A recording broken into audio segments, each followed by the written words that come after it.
ইয়াফি, এই ম্যাপটা দেখো, সুন্দরবনের ঠিক মাঝখানে এই চিহ্নটা গুপ্তধনের। আপু, আমরা কি সত্যি যাব? বাঘের ভয় নেই তো আমাদের? ড্রোন রেডি, এবার আকাশ থেকে সব শত্রু দেখা যাবে। সাবধান ইয়াফি, এটা কোনো খেলা নয়, দেশের সম্পদ উদ্ধার করতে হবে। নদীর জলটা কত কালো দেখছিস, এখানেই কুমির থাকে। আমি ভয় পাই না, দেখ আমার কাছে কম্পাস আছে, ভুল হবে না। চুপ, কথা বলিস না, আশেপাশে কেউ আছে মনে হচ্ছে। হ্যাঁ আপু, আমি বুটের আওয়াজ শুনতে পাচ্ছি, আমাদের লুকানো দরকার। ওরা কারা আপু? ওদের হাতে তো বড় বড় কালো বাক্স। ওরাই বিদেশি গোয়েন্দা, পাশের দেশের। ওরা আমাদের মাটি খুঁড়ে সম্পদ চুরি করতে এসেছে। জলদি করো, লোকেশন নেই, এই গাছের নিচেই দেখাচ্ছে। কেউ যেন টের না পায়, বিশেষ করে স্থানীয় কেউ। আপু, আমি ড্রোন উড়িয়ে ওদের ভয় দেখাবো? না, আগে ওদের আসল জায়গাটা খুঁজে বের করতে দে। ঠিক আছে আপু। 3টা বটগাছ আর একটা মরা খাল। ইয়াফি, ওদিকে তাকা। পেয়ে গেছি, ওই যে লাল রঙের মাটি দেখা যাচ্ছে। ঠিক ঠিক বলেছিস। আরো জোরে ঘুরো, আজই আমাদের কাজ শেষ করতে হবে। মনে হচ্ছে কিছু একটা ধাক্কা লাগলো কোদালের নিচে। পা টিপে টিপে আয়, একটা ডাল যেন না ভাঙে। কোনো ধরনের আওয়াজ করা যাবে না। আপু, আমার পকেটে কয়েকটা পটকা বাজি আছে, কাজে দেব? ফাজলামি করিস না। অবশেষে এটাই সেই সোনার মোহরের বাক্স। চলো পালাই, হেলিকপ্টার আসার সময় হয়ে গেছে। ইয়াফি, তুই ওদিক দিয়ে গিয়ে পটকা ফাটাবি, আমি ড্রোনটা দিয়ে ওদের বিভ্রান্ত করব। ঠিক আছে আপু, আমি রেডি, তুই সিগন্যাল দিলে শুরু করব। ওরে বাবারে, বাঘ এলো নাকি? গুলি করো! না, এটা তো বন্দুকের আওয়াজ মনে হচ্ছে, পালাও!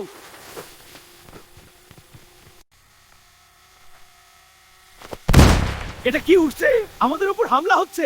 সব ফেলে দৌড়াও, পুলিশ চলে এসেছে মনে হয়। আগে প্রাণ বাঁচাও। সাবাস ইয়াফি, কাজ হয়েছে, ওরা পালিয়েছে। কেমন জব্দ করলাম দেখলে?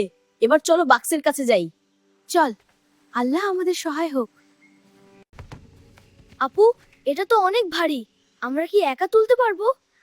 চেষ্টা করতে হবে ইয়াফি, এটা আমাদের দেশের সম্পদ। আপু তুমি ঠিক বলেছ। একটু মোছড় দাও চাবিতে। হ্যাঁ, খুলেছে। ওয়াও, কত চকচক হীরা হীরা হীরা। আবার ওরা ফিরে আসছে, জলদি করো, লুকোতে হবে। বক্সটা এই ঝোপের আড়ালে ধাক্কা দিয়ে লুকিয়ে ফেলি। কোথায় গেল বাক্সটা? এখানে কেউ আছে নিশ্চিত। বাচ্চাদের পায়ের ছাপ দেখছি কেন মাটিতে? ওই দেখো গোয়েন্দারা! ওরা রয়্যাল বেঙ্গল টাইগার, আর এক মুহূর্ত এখানে থাকা নিরাপদ নয়। হু হু, পালালো। চুপ, এখনো লুকিয়ে থাকো। এখন আমরা বাড়ি যাব কিভাবে? সন্ধ্যা তো হয়ে এলো। চিন্তা করিস না, আমি আগে থেকেই বাবাকে লোকেশন পাঠিয়ে রেখেছি। শোনো, সাইরেনের শব্দ, বাবা আর পুলিশ চলে এসেছে। চল, টর্চ জ্বালিয়ে ইশারা করি আমরা এখানে আছি।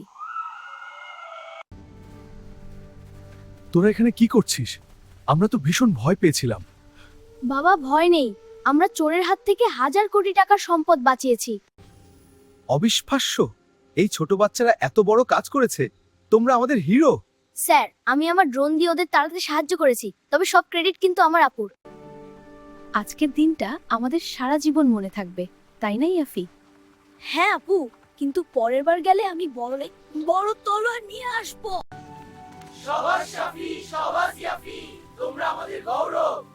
ধন্যবাদ সবাইকে, কিন্তু দেশের সম্পদ রক্ষা করা সবার দায়িত্ব। সুন্দরবনে সাহসিকতার নজির গড়ল 2 শিশু ভাই বোন। তারা উদ্ধার করেছে হাজার কোটি টাকার সম্পদ, যা সরকারের কোষাগারে জমা দিয়েছে। পরের বার আমরা পাহাড়ে যাব কি? অবশ্যই, তবে ড্রোনের ব্যাটারি এবার 4টা নিয়ে যাব। শুভরাত্রি ইয়াফি, দেশের বীর হয়ে ঘুমিয়ে পড়ো। শুভরাত্রি আপু, বেঁচে থাকো, সুস্থ সবল হয়।